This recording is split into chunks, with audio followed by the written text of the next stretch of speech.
Commander Kang Woo-jin stared at the screen in his small office aboard the spaceship Soul's Pride. The message that had just arrived made no sense. It came from somewhere far beyond the edge of human space, from coordinates that no Earth ship had ever visited. The transmission was strange. It used human language, but the words felt wrong, like someone had learned English from old books and tried to put together a very important letter. Woo-jin read it again, hoping he had made a mistake, the first time. To the leaders of the human species. We are the Galactic Council. We represent 12 civilizations that have existed for millions of years. We need your help. Please send your best ship and crew to these coordinates immediately. The galaxy is in great danger. Woo-jin leaned back in his chair. Humans had been traveling in space for only 50 years. They had built exactly 7 ships capable of traveling between star systems, and Soul's Pride was the newest and best of them. The idea that ancient alien civilizations wanted help from humans seemed impossible. He pressed a button on his desk. Park So-young, please come to my office. Dr. Park So-young was the ship's science officer and the smartest person Woo-jin had ever met.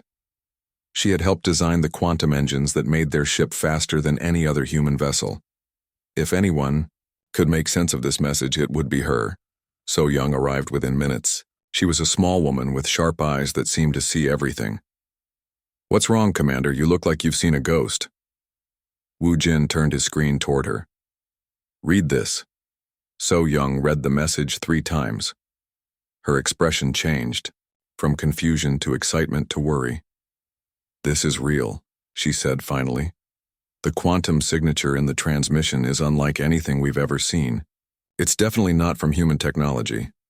But why would aliens ask us for help? Woo-jin asked. We can barely travel to the next star system. These beings claim to be millions of years old. So-young stood up and walked to the small window that looked out into space. Maybe that's exactly why they need us. Sometimes being old and advanced isn't always better. Before Woo-jin could answer, his communication device buzzed. Commander, this is Lee Tae-ho in the engine room. We just received new orders from Earth. Command, they want us to return home immediately. Woo-jin and So-young looked at each other. Earth Command must have received the same message. We'll be right there, Tae-ho. The engine room was the heart of Soul's Pride. Lee Tae-ho was a brilliant engineer who could fix anything with spare parts and determination. He was standing next to a large screen showing a communication from Earth. Admiral Kim from Earth Command appeared on the screen. His face was serious and tired.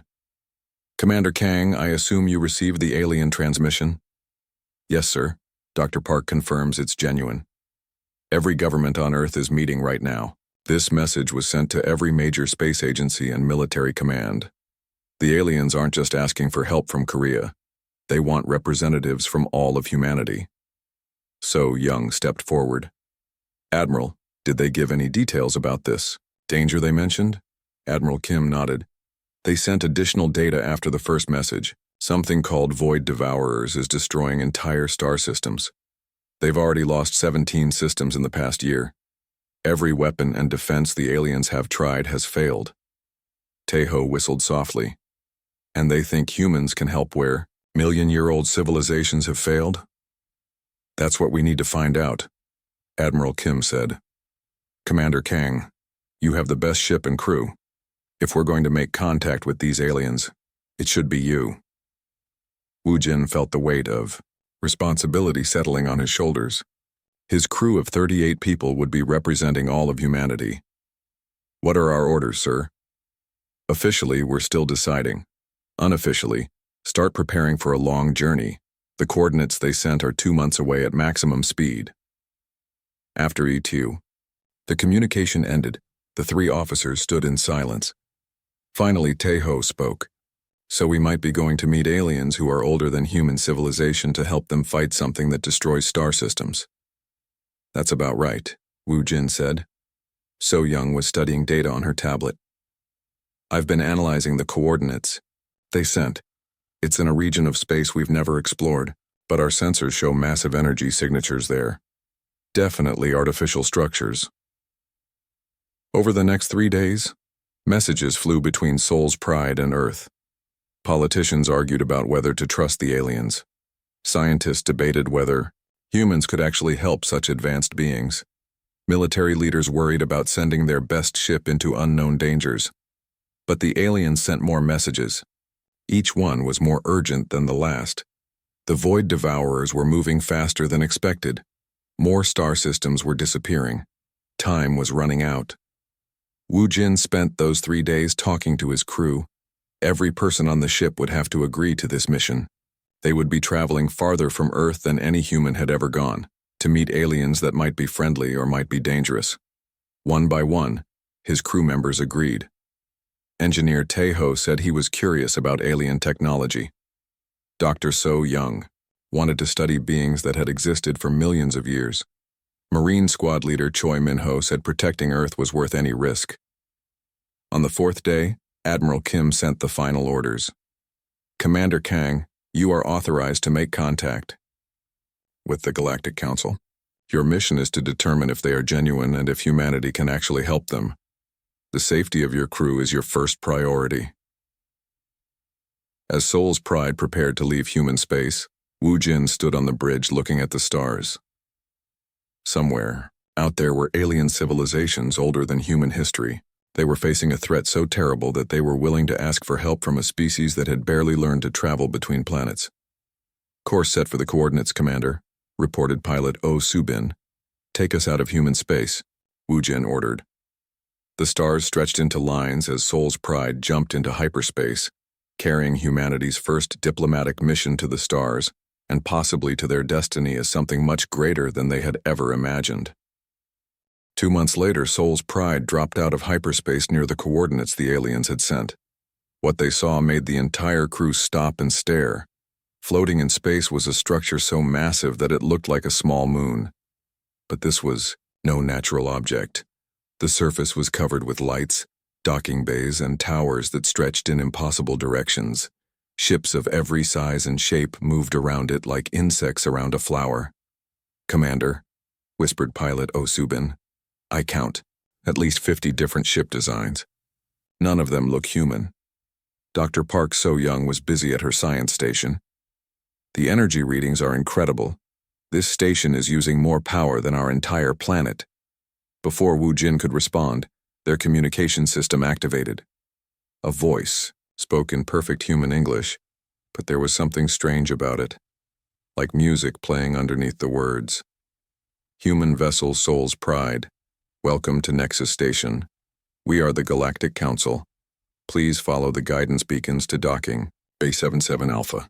As their ship moved toward the station, the crew pressed against the windows to see the alien vessels up close. Some ships looked like crystal sculptures that bent light around them. Others seemed to be made of gas clouds, held together by glowing energy fields. One ship appeared to be a living creature with scales and wings. This is really happening, said Medical Officer Yoon Hairi, her voice full of wonder. Docking Bay 77 Alpha was enormous. Soul's Pride looked tiny inside it. As soon as they landed, the bay filled with atmosphere. Diplomatic attaché Kim Da-eun checked her equipment nervously. She had trained for first contact situations, but nothing could have prepared her for this. Remember, Wu Jin told his crew, we represent all of humanity. Be respectful, be honest, and be ready for anything. The airlock opened, and the first alien Wu Jin had ever seen stepped inside. It was tall and thin, with blue skin that seemed to glow softly. Its eyes were large and completely black. When it spoke, the words came from a device attached to its throat. I am Ambassador Veltar of the Nexus Council. Welcome, humans. We are grateful you came. Kim Da-eun stepped forward. I am Diplomatic Attaché Kim Da-eun. This is Commander Kang Wu Jin. We're honored to meet you. Veltar led them through corridors filled with beings that looked nothing like humans. Floating jellyfish creatures drifted past them. Robots made of crystal walked alongside creatures that looked like walking trees. At one point, they passed a being that seemed to be made entirely of light. Your species is very young, Veltar said as they walked. Most council races are millions of years old, but age does not always mean wisdom. They entered a huge chamber where representatives of the 12 council races were waiting. Wu Jin had to work hard not to stare. One being looked like a living mountain of rock. Another was a cloud of gas with eyes floating inside it. The strangest was something that seemed to exist partially in their dimension and partially somewhere else, flickering in and out of sight. "Humans," said a voice that seemed to come from everywhere at once. "We will speak directly. Our galaxy faces extinction." A holographic display appeared in the center of the room. It showed a map of the galaxy with red zones marking destroyed areas. "These are the systems consumed by the Void Devourers. 17 star systems completely destroyed. Planets, stars, everything simply ceases to exist." Dr. So Young stepped forward. "How is that possible? Matter cannot be destroyed, only changed." "The Void Devourers do not destroy matter," replied the gas cloud being. "They remove it from existence entirely. Our greatest scientists cannot explain how." Another hologram appeared showing a dark mass moving through space. It was impossible to look at directly. Somehow the human brain refused to accept what it was seeing. "Every weapon we have used passes through them harmlessly," continued the rock mountain creature. "Our most advanced shields fail instantly. Our artificial intelligence systems stop working in their presence." Wu Jin found his voice. "With respect, how can humans help? You have technology millions of years ahead of ours." The being that flickered in and out of sight moved closer. "We have studied your species since you sent radio signals into space. Your minds work differently than ours. You adapt quickly, you improvise, you take risks that logical beings would never consider." Kim Da-yun asked, "What kind of risks?" "We'll show you," said Veltar. He led them to another chamber where a strange device was waiting. It looked like a chair surrounded by glowing wires and crystals. "This is a neural interface," explained a crystal being. "It allows different species to share thoughts and experiences. We need to understand how human minds work." Dr. So Young volunteered before anyone could stop her. "I'll do it." "So Young, we don't know if it's safe," Wu Jin warned. "Commander, this is why we're here. If humans are really different, we need to understand how." So Young sat in the chair as the alien technicians attached the neural interface. For a moment, nothing happened. Then her eyes went wide. "I can feel their thoughts," she whispered. "They think in patterns, in logical steps. Everything follows rules and procedures." She paused, concentrating. "But there's something else. When they encounter the Void Devourers, their minds try to process something that doesn't follow any rules. It paralyzes them." The crystal being was studying readouts on its equipment. "Fascinating. The human neural pattern creates what you might call static, random thoughts, emotions, instincts. This chaos might actually protect against Void Devourer influence." So Young opened her eyes and looked at Wu Jin. "Commander, they're right. Human minds are naturally chaotic compared to theirs. We don't follow logical patterns all the time. We have intuition, creativity, the ability to make leaps of logic that don't make sense to pure rational minds." The council representatives exchanged looks, if being so different could be said to look at each other. "There is more," said Veltar. "We have lost contact with 3 more systems since you began your journey here. The Void Devourers are moving toward the populated regions of the galaxy. We estimate 6 months before they reach systems containing billions of beings." "What do you need from us?" asked Commander Wu Jin. "We need human crews on our ships. We need human insight into combat, tactics. Most importantly, we need humans who can function near the Void Devourers when our people cannot." The weight of the request settled on the human crew. They were being asked to help fight an enemy that destroyed star systems, using technology they barely understood alongside aliens they had just met. Marine Squad Leader Choi Min-ho spoke up. "How many humans would you need?" "As many as your species can provide. We are prepared to share our technology, to build ships designed for human crews, to do whatever is necessary." Dr. So Young was still connected to the neural interface. "I'm seeing their memories of the attacks. The Void Devourers don't just destroy randomly. They're following some kind of pattern, moving systematically through the galaxy." "Toward what?" asked Wu Jin. So Young's face went pale. I don't know yet. But I'm getting the feeling that we're not just fighting to save alien civilizations. Whatever these things are ultimately heading for, Earth might be in their path. The council chamber fell silent. The representatives of 12 ancient civilizations and 5 humans from a young species looked at each other, all understanding that the galaxy had just become a much smaller and more dangerous place. 3 weeks after first contact, the combined fleet arrived at the Kepler Terminus system. Commander Wu Jin stood on the bridge of Soul's Pride, now equipped with alien technology that his crew was still learning to use. Around them flew ships from 6 different council races, each vessel larger and more advanced than anything humans had ever built. Visual contact with the target, reported communications specialist Han Yu-jin. The main screen showed what remained of the Kepler system, where there should have been 5 planets orbiting a yellow star. There was only empty space and a writhing mass of absolute darkness. The Void Devourer was the size of a small moon, but it hurt to look at directly. It seemed to bend light and space around itself. Worse, it was actively feeding on the system's star. Streams of stellar matter flowed into the creature like water down a drain. "All fleet vessels, this is Admiral Korth of the Crystal Alliance," came a voice over the communication system. "Attack formation Beta 7, target the creature's feeding apparatus." Dr. So Young watched her instruments with growing alarm. "Commander, I'm reading massive space-time distortions around that thing. It's not just eating matter, it's eating the structure of reality itself." The alien fleet opened fire. Beams of energy that could vaporize asteroids struck the Void Devourer and passed right through it as if it wasn't there. Gravity weapons that could crush planets had no effect.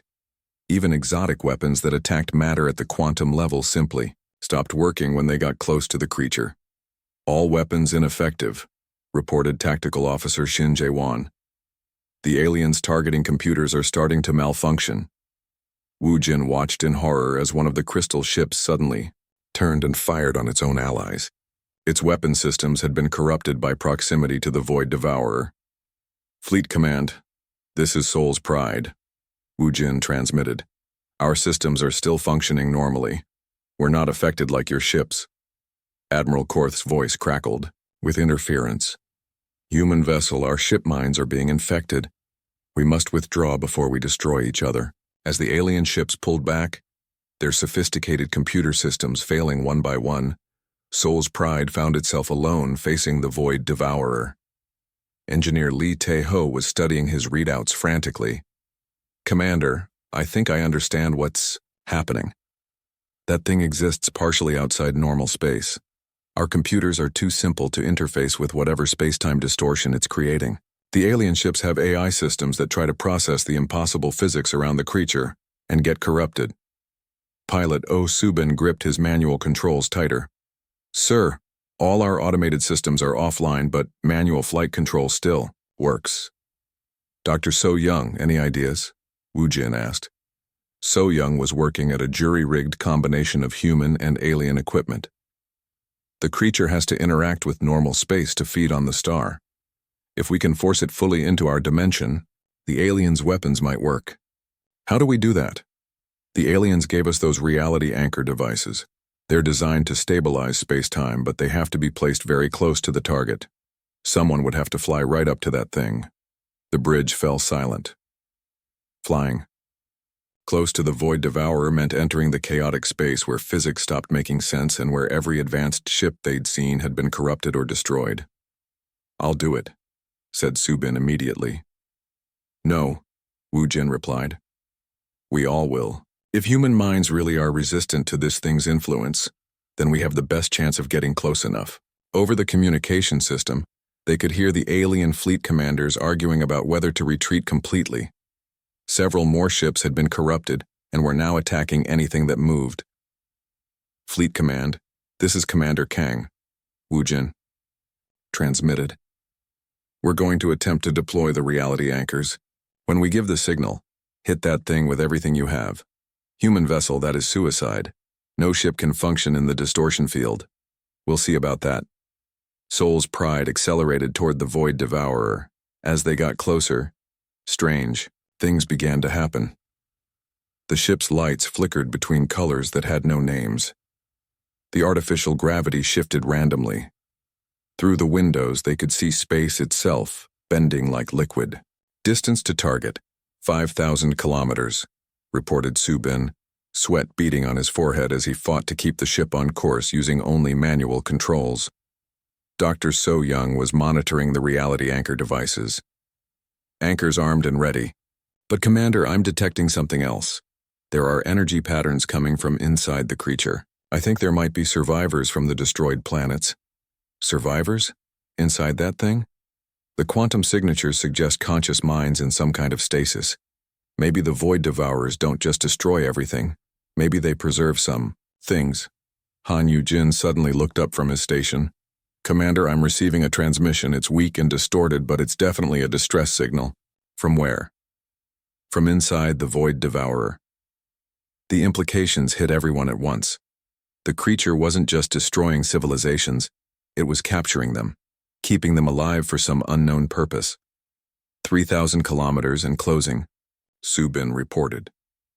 The distortion field is getting worse. I can barely tell which way is up. Can you get us close enough to deploy the anchors? I can try, but we're only going to get one shot at this. Through the chaos of distorted space-time, Soul's Pride approached the feeding Void Devourer. The creature seemed to notice them for the first time, turning what might have been attention toward the small human ship. Deploy anchors now, Wu Jin ordered. So Young triggered the release. 4 reality anchor devices shot out from Soul's Pride and embedded themselves in the space around the Void Devourer. For a moment, nothing happened. Then reality seemed to snap back into focus like a rubber band returning to its original shape. The Void Devourer suddenly became solid, visible, and vulnerable. Fleet Command, target is locked in normal space. Attack now. The alien fleet opened. Fire again, but this time their weapons found their mark. Energy beams tore into the creature's flesh. Gravity weapons compressed its mass, and quantum disruptors began breaking apart its structure. The Void Devourer writhed in what might have been pain or anger. It tried to phase back out of normal space, but the reality anchors held it firm. It's working, shouted Tejo. The thing is taking damage, but their victory came at a cost. The dying creature released a wave of psychic energy that overwhelmed the alien crews. Even with their advanced shields, several ships lost crew members to the mental assault. Only Soul's Pride, with its crew of chaotic human minds, remained fully functional. Commander, So Young called out, I'm detecting massive energy buildup. I think it's about to explode. All ships, retreat to safe distance, Wu Jin ordered. The Void Devourer collapsed in on itself and vanished in a flash of impossible light. When their vision cleared, the creature was gone. The star it had been feeding on was damaged but still burning. And floating in space where the creature had been were dozens of escape pods containing the survivors it had been keeping. Admiral Korth's voice came over the communication system, filled with amazement. Human vessel, you have achieved what we thought impossible. You have destroyed a Void Devourer. But as the rescue operations began, Dr. So Young made a disturbing discovery. Commander, the quantum residue from the creature's death is forming a pattern. It's like a signal, broadcasting our location. Broadcasting to what? To other Void Devourers? I think we just told every one of these creatures in the galaxy exactly where to find us. As the combined fleet began rescue operations for the survivors, long-range sensors started detecting new contacts moving toward their position. More Void Devourers were coming, and now they knew that humans were the key to fighting them. 6 months after the victory at Kepler Terminus, Commander Kang Wu-jin barely recognized his life. Soul's Pride was now the flagship of a fleet that included 47 human ships and hundreds of alien vessels. The small bridge where he had once commanded 38 crew members was now the command center for the largest military operation in galactic history. Commander, we have reports from 3 sectors, said Intelligence Officer Lim Soo-jin, reading from her datapad. Human-led forces have successfully eliminated Void Devourers at Ross 128, Wolf 359, and the Vega system. All operations successful, with minimal casualties. The success had come at a price that weighed heavily on everyone. Earth had committed every available ship and crew to the war effort. Thousands of humans now served throughout the galaxy, far from home, fighting an enemy that most people on Earth couldn't even imagine. Dr. Park So-young entered the bridge carrying the latest research reports. "Commander, we have good news and bad news. The good news is that we've confirmed human neural patterns are naturally resistant to Void Devourer mental attacks. The bad news is that we're not immune.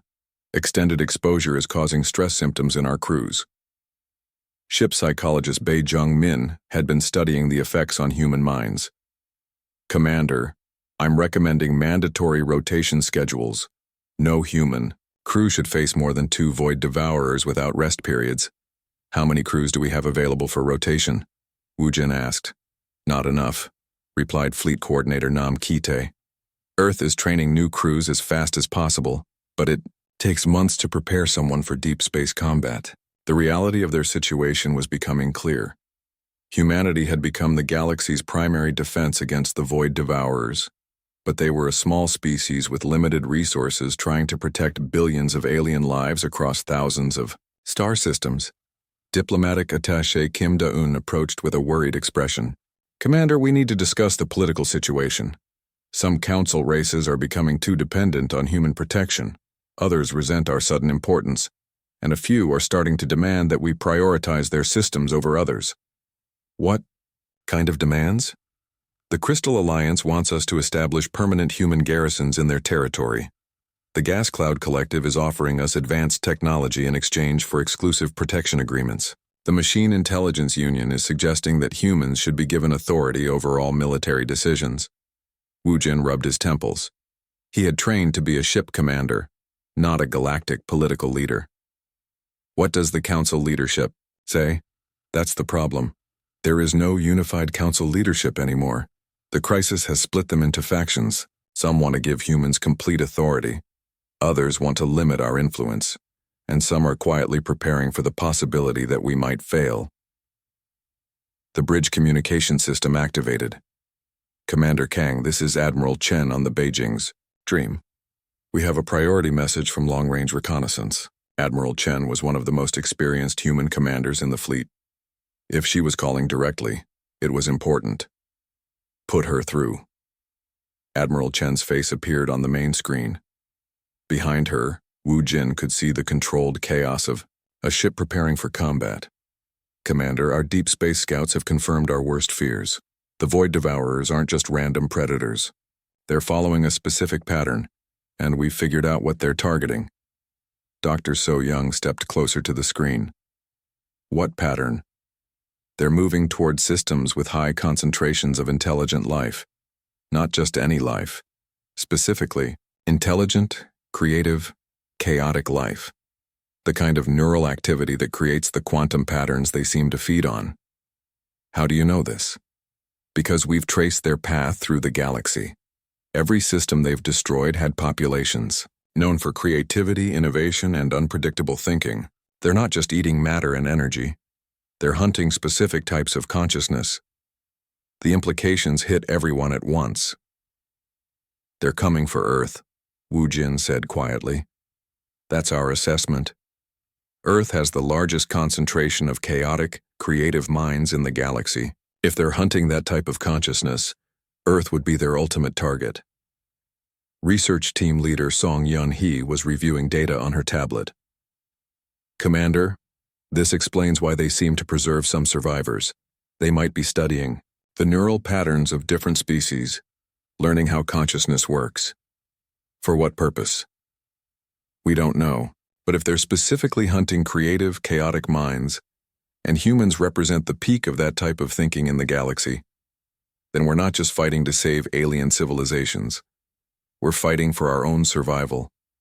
Over the following weeks, the strategic situation became clearer and more frightening. Long-range sensors detected massive Void Devourer formations moving through distant sectors, all following paths that would eventually converge on the region of space containing Earth.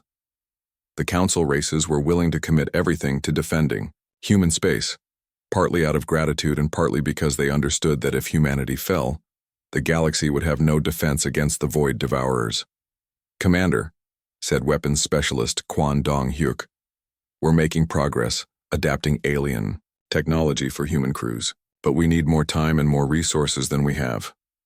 "How much time do we need?" "At least 2 years to properly integrate the new weapon systems. The reality anchor technology is still experimental, and we're learning that each void devourer is slightly different, requiring different approaches." Engineer Lee Tae-ho was working on solutions with his usual determination. "Commander, I think I have an idea. Instead of trying to fight them one at a time across the galaxy, what if we could force them to come to us, pick the battlefield and be ready for them?" "How?" "The same way they found us after Kepler Terminus, their quantum signature broadcasts, when they die." "But what if we could reverse that? Create a signal that attracts them to a specific location?" Dr. So-young was already working through the physics. "It's theoretically possible. We could use the quantum patterns from our previous battles to create an artificial signature. Make it look like a massive concentration of the consciousness they're hunting. That would bring every void devourer in the galaxy down on us at once," Wu Jin pointed out. "Yes, but on our terms, in a location we choose, with all our forces ready and waiting." The plan was audacious and terrifying. Instead of fighting a yaoi-rao, long campaign across the galaxy, they would lure all the void devourers to a single massive battle. It would be the largest military engagement in galactic history, with the survival of every intelligent species at stake.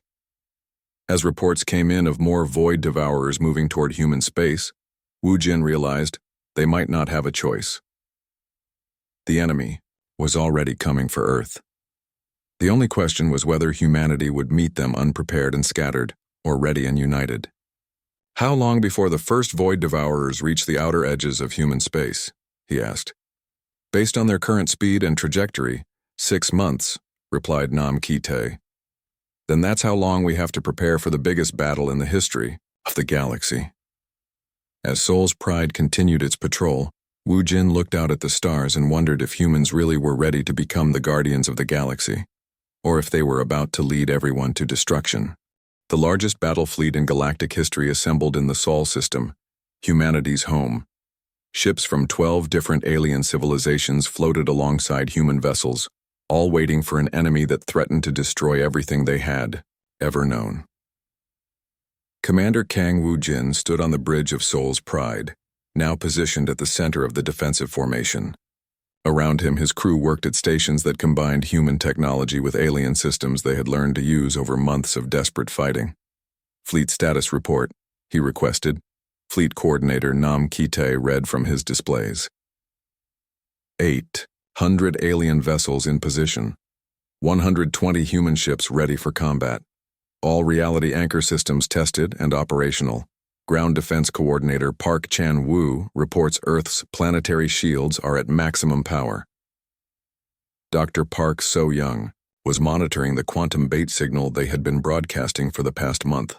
"Commander, long-range sensors show the void devourers are responding to our signal. They're coming from all directions, converging on our position." "How many?"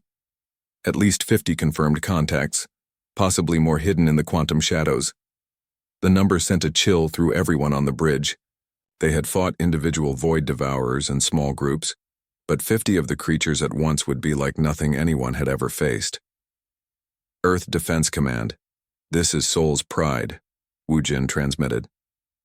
"Are all civilian populations secure?" "Ground." Defense Coordinator Park Chan-woo responded from his command center in Seoul. "All major cities are in underground shelters. Emergency broadcasts are continuing. But Commander, we have 8 billion people down here. If the planetary shields fail, they won't fail," Wu Jin said with more confidence than he felt. "Dr. So-young, explain the final plan one more time." So-young activated the tactical display. "The void devourers are attracted to complex consciousness, and Earth has the largest concentration in the galaxy. But that same consciousness can be weaponized. Every human mind generates quantum patterns. If we can coordinate them all at once, we can create a reality storm that disrupts the void devourer's ability to exist outside normal space. And the signal amplifiers? The alien technology will boost and focus the mental energy from Earth's population. It's never been tested on this scale, but the theory is sound. Communications specialist Han Yu-jin looked up from his station. Commander, incoming transmission from Earth. It's being broadcast on all channels. The main screen showed a woman in her 60s standing in what looked like a government building. Citizens of Earth, this is President Park Min-jung. In a few hours, our planet will face the greatest threat in human history. We are asking every person on Earth to participate in a coordinated mental effort to protect not just our world, but all intelligent life in the galaxy. The President continued. At exactly 1400 hours GMT, every person on Earth should focus their thoughts on the same thing, the desire to protect and preserve life. Think about everyone you love, everyone you want to protect, and hold that thought for exactly 10 minutes. Our survival depends on it. Commander, reported Tactical Officer Shin Jae-won. First wave of void devourers entering the outer solar system. Through the viewports, they could see darkness moving against the stars. The void devourers came in different sizes, from creatures smaller than Soul's Pride to massive entities larger than Earth's moon. All of them bent light and space around themselves, making them difficult to look at directly. All ships, this is Admiral Korth of the Crystal Alliance. Remember, do not engage until the reality anchors are deployed. Human vessels, you are authorized to begin when ready. Pilot Osubin gripped his manual controls. Commander, taking us toward the largest cluster of targets. Soul's Pride led a formation of human ships directly toward the approaching void devourers. Behind them, the alien fleet waited with weapons charged but unable to fire effectively until the creatures were forced into normal space. Reality anchors deploying in 3, 2, 1. Now, dozens of reality anchor devices shot out from the human ships, surrounding the void devourers with technology designed to lock them into the normal universe. One by one, the creatures became solid and vulnerable. All ships, open fire.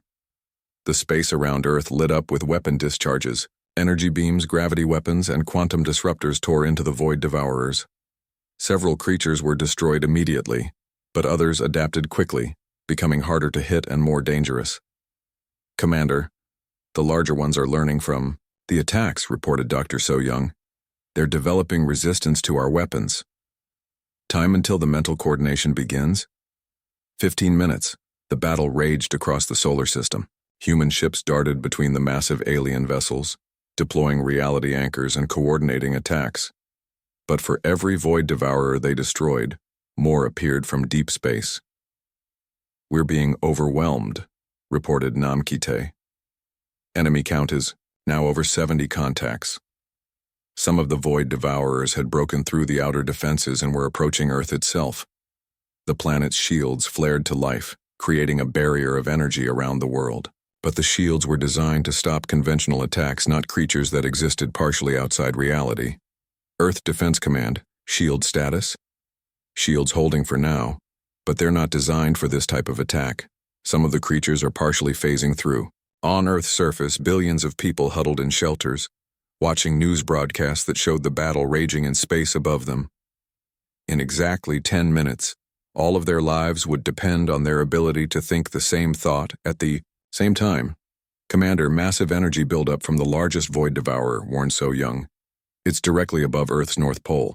The creature was the size of a small moon, and it was beginning to feed on Earth's magnetic field. Streams of energy flowed from the planet into the creature's form. All available ships target the entity above Earth. Every weapon in the fleet focused on the massive void devourer, but their attack seemed insignificant against something so enormous. 5 minutes until mental coordination, announced Han Yu-jin. Commander, I'm detecting something, So-young said suddenly. The creatures aren't just feeding randomly. They're positioning themselves in a specific pattern around Earth. What kind of pattern? It looks like they're trying to create some kind of quantum web. If they complete it, they might be able to drain all consciousness from the planet at once. Time? 3 minutes until the pattern is complete. 2 minutes until the mental coordination begins. The race was on. If the void devourers completed their pattern before Earth's population could coordinate their mental defense, 8 billion people would die, and the galaxy's last hope would be lost. All ships, Emergency acceleration. We have to disrupt their formation. Human and alien vessels pushed their engines beyond safe limits, charging directly into the Void Devourer formation around Earth. Several ships were destroyed by the creature's defensive attacks, but they managed to break up parts of the quantum web. 1 minute until mental coordination. On Earth's surface, President Park Min-jung made the final announcement. Citizens of Earth, the time is now. Think of everyone you love. Think of everyone you want to protect. Focus all your thoughts on preserving life itself. 8 billion. Human minds focused on the same concept at the same moment. The alien technology amplified and coordinated their thoughts, creating a wave of quantum energy that swept outward from Earth. The effect on the Void Devourers was immediate and devastating.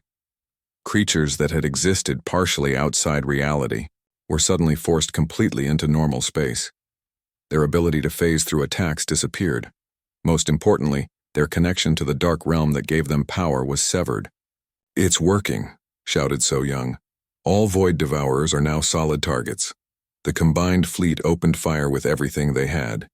Without their reality-bending abilities, the Void Devourers were revealed to be powerful but ultimately mortal creatures. One by one, they were destroyed by the concentrated firepower of the Galactic Alliance. The massive creature above Earth's North Pole was the last to fall. As it died, it released a final psychic scream that was heard by every intelligent being in the solar system. Then it collapsed into itself and vanished, leaving only empty space where it had been. "All contacts destroyed," reported Tactical Officer Shin Jae-won. "No remaining Void Devourer signatures detected." The Bridge of Soul's pride erupted in cheers, but Wu Jin remained focused on his displays. "Dr. So Young, are we sure they're all gone? Long-range sensors show no Void Devourer activity anywhere in this region of the galaxy. But Commander, I'm detecting something else. The quantum patterns from their destruction are forming a barrier around Earth. It looks like a natural defense against any similar creatures." "A permanent defense?" "It appears so. The concentrated mental energy from Earth's population, amplified by the alien technology and focused by the Void Devourer's own quantum signatures, has created a field that should prevent any reality-eating creatures from approaching this system." President Park Min-jung's voice came over the communication system. "Commander Kang, this is Earth. We're receiving reports from across the planet. The mental coordination worked, but it also had an unexpected effect. People are reporting enhanced awareness, increased empathy,